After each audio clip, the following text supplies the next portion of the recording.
दोस्तों, स्वागत है आप सभी का। बांका जिले से अभ्यर्थियों के बहुत मैसेज आते रहते हैं कि बांका जिले की रिक्तियां दिखाइए। तो आज बांका जिले में बौंसी प्रखंड से जो रिक्तियां आई हैं इनको हम लोग आपको दिखा रहे हैं। यह अगर आप देखिएगा तो आपके सबसे बाएं साइड में प्रखंड का नाम है, फिर नियोजन इकाई का नाम है और नियोजन इकाई के नाम के आगे विद्यालय का नाम दिया गया है। इस विद्यालय में नामांकित छात्र छात्रा की संख्या भी दिया गया है और वर्तमान में कार्यरत शिक्षक की संख्या, सामान्य शिक्षकों की संख्या कितनी है, इसके साथ साथ उर्दू शिक्षकों की संख्या कितनी है ये दिया गया है। वर्तमान नियोजन के पश्चात कितनी रिक्तियां रह गई हैं और छात्र शिक्षक के अनुपात में पदों की कितनी आवश्यकता है इसको भी आप लोग देख सकते हैं। यहाँ से जो रिक्तियाँ आई हैं ऊपर से नीचे तक हम लोग आपको दिखाते चलते हैं और अंत में जो कुल रिक्तियाँ हैं उन रिक्तियों को भी दिखा देंगे। यहाँ पर अगर आप सबसे देखिएगा तो फर्स्ट में जो नियोजन इकाई है ये अंगारू जबरा नियोजन इकाई है और इसमें यहाँ पर आपको जो रिक्तियाँ हैं ये दिखाई पड़ रही होंगी। हम लोग ऊपर से नीचे की तरफ धीरे धीरे करते हुए चलते हैं जिसको कि आप स्क्रीन पे अपनी सुविधा अनुसार आगे पीछे करके इन सारी रिक्तियों को देख सकते हैं।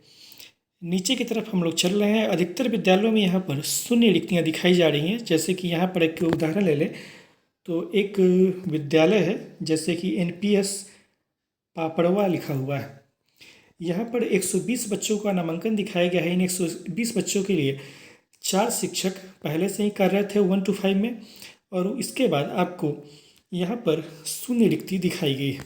यानी कि सही बात है, जब 120 बच्चे हैं और 4 शिक्षक कार्यरत हैं तो फिर यहाँ पर रिक्ति कैसे हो सकती है।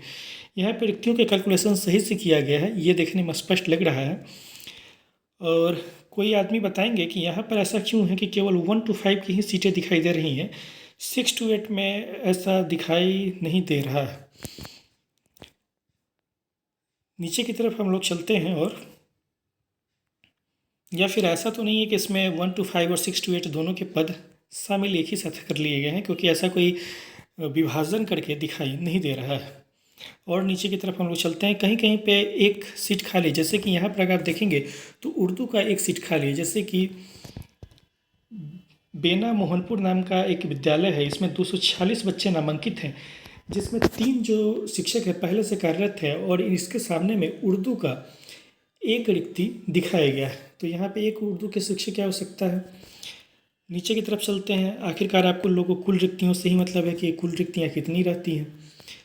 कुल रिक्तियों की तरफ अगर हम लोग चलेंगे नीचे की तरफ होते हुए तब आपको दिखाई देगा कि बांका से जो रिक्तियाँ हैं बहुत कम रिक्तियाँ आ रही हैं और इन रिक्तियों के आधार पर कैसे काम चलेगा ये तो आप लोग ही तय कीजिए।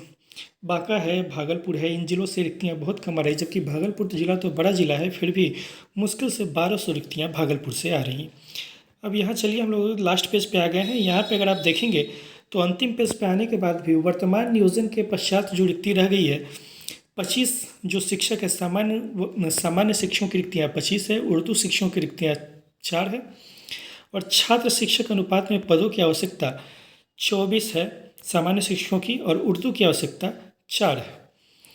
तो इससे ये बात स्पष्ट हो जा रही है कि मुश्किल से इस प्रखंड में अगर सारी रिक्तियों को आपस में जोड़ दिया जाए तो सारी रिक्तियों को आप जोड़ देते हैं तो यहाँ पर सामान्य शिक्षकों की संख्या कितनी हो जाएगी, 49 हो जाएगी। 25 इधर का आप ऐड करेंगे और 24 इधर का ऐड करेंगे और उर्दू शिक्षकों की संख्या ऐड करेंगे तो 4 और 4 इधर ऐड करेंगे, 4 4 8 शिक्षक ही ऐड करेंगे।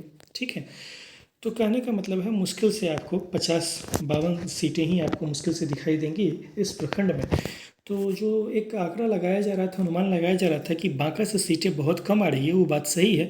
लेकिन ये भी बात है कि यहाँ अगर छात्र शिक्षक अनुपात में देखिएगा तो छात्र शिक्षक अनुपात में अच्छे से दिखाया गया है कि कहीं भी ऐसा नहीं है कि रिक्तियाँ ज़्यादा हो और उनको कम करके दिखाया गया हो। कम से कम इस प्रखंड में तो ऐसा दिखाई नहीं दे रहा है। और मेरा अनुमान है कि ये शायद 1 to 5 के लिए है, 6 to 8 में इसमें दिखाई नहीं पड़ रहा है कि 6 to 8 के लिए अलग से कैलकुलेशन कहीं से भी किया गया है। तो अगर आप लोग को ये वीडियो पसंद आया हो तो हमारे वीडियो लाइक कीजिए, चैनल को सब्सक्राइब कीजिए। फिर से आपसे मुलाकात होगी नेक्स्ट वीडियो में, तब तक के लिए धन्यवाद। Thank you.